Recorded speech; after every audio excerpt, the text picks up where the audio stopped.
আসসালামু আলাইকুম সুপ্রিয় দর্শক, আজকে আমি সবজির একটা রেসিপি শেয়ার করব, যেটা হচ্ছে বাংলাদেশের রেস্টুরেন্ট স্টাইলে চাইনিজ সবজি। এর প্রত্যেকটা কালার কিভাবে সঠিক রেখে এই রান্নাটা করা যায়, সেই রেসিপিটা আজকে আমি আপনাদের সাথে শেয়ার করব।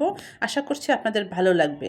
আর ভালো লাগলে আমার চ্যানেলের সাথেই থাকবেন। তার জন্য অবশ্যই আমার চ্যানেলটাকে সাবস্ক্রাইব করে নিতে হবে, পাশে থাকা আই বাটনটিও প্রেস করে রাখতে হবে, তাতে আমি যখনই কোনো ভিডিও আপলোড করব আপনার কাছে নোটিফিকেশন চলে যাবে। ভিডিওতে একটি লাইক দিতেও কিন্তু ভুলবেন না।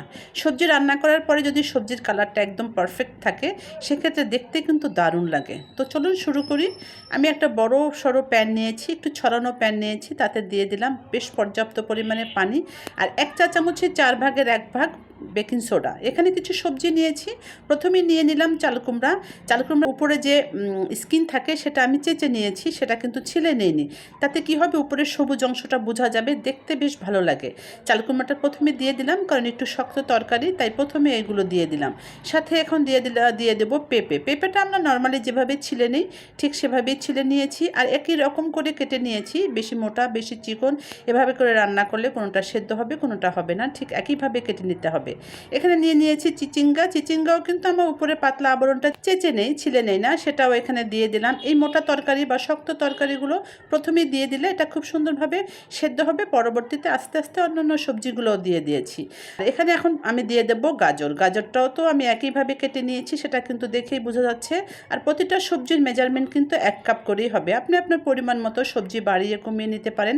ঘরে থাকা যে কোনো সবজি দিয়ে এটা রান্না করা যায়। পটল দিয়ে দিলাম সে একইভাবে কেটে। তারপরে এখন শেষ পর্যায়ে এসে দিয়ে দিলাম বরবটি। বরবটি খুবই নরম একটা তরকারি, তা না হলে এটা একদম নরম হয়ে যাবে। এখন আমি হাই হিটে এটা রান্না করেছি 3.5 মিনিটের মতো। বেশি রান্না করলে কিন্তু এটা নরম হয়ে যাবে। আর ওই যে বেকিং সোডা দিয়েছি, যার জন্য এটা খুব একটা সময় লাগবে না, খুব অল্প সময় এটা রান্না হয়ে যাবে আর সফট হয়ে যাবে। কালারটাও কিন্তু ঠিকঠাক মতো এই জন্যই থাকে। তো আপনি বেশি হাই হিটে রান্না করে নেবেন, তাতে হবে কি এটা খুব সহজে সেদ্ধ হয়ে যাবে আর কালার চেঞ্জ হবে না। সবজির কালার যদি ঠিক থাকে রান্নার পরে কিন্তু দেখতে খুব সুন্দর লাগে। একদম রান্না যখন হয়ে গিয়েছে 3.5 মিনিটের পরে এখানে আমি পানিতে দিয়ে দেবো। আর এই পানিটা কিন্তু ফ্রিজের ঠান্ডা পানি, সাথে কিছু বরফ কুচিও দিয়েছি, যাতে কি হবে এই সবজিটা কুকিং প্রসেসটা স্টপ হয়ে যাবে। তা না হলে এভাবে যদি গরমভাবে ছেঁকে নেওয়া যায় এটা আরও রান্না হতেই থাকবে, তখন কালারটা চেঞ্জ হয়ে যাবে। ওই প্যানটাই পরিষ্কার করে নিয়েছি, তাতে 2 টেবিল চামচ সয়াবিন তেল দিয়ে দিয়েছি, আর 1 টেবিল চামচ দিয়ে দিলাম আদা আর রসুন কুচি, হাই হিটে ভেজে নিয়েছি।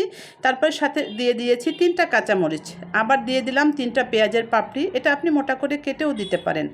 এখন আমি যতক্ষণ রান্না করব সবটুকুই কিন্তু হাই হিটে রান্না করব। সেই সবজিগুলো ছেঁকে রেখেছিলাম সেটা এখানে দিয়ে বেশ সুন্দরভাবে আলতো হাতে মিশিয়ে নিয়েছি।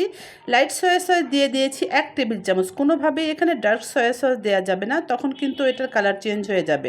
স্বাদ মতো লবণ দিয়েছি, তাও 1 চা চামচ। আর 1 চা চামচ দিয়ে দিলাম সাদা গোলমরিচের গুঁড়া, চাইলে আপনি কালো গোলমরিচের গুঁড়াও দিতে পারেন। ঝালটা আপনি আপনার স্বাদ মতো বাড়িয়ে কমিয়ে দিতে পারেন। আর যারা মিষ্টি পছন্দ করেন তারা এই সময় 1 চা চামচ চিনি দিবেন, আমি এখানে চিনি দেইনি। সুন্দরভাবে হাই হিটে এটা রান্না করেছি। এখন যে রান্নাটা হবে বলেছি প্রথমে, সেটা বেশ হাই হিটেই করে নিতে হবে। সেই যে সবজি রান্না করেছি বা সবজি সেদ্ধ করেছি, ওইখান থেকে 1 কাপ পানি এখানে দিয়ে দিলাম।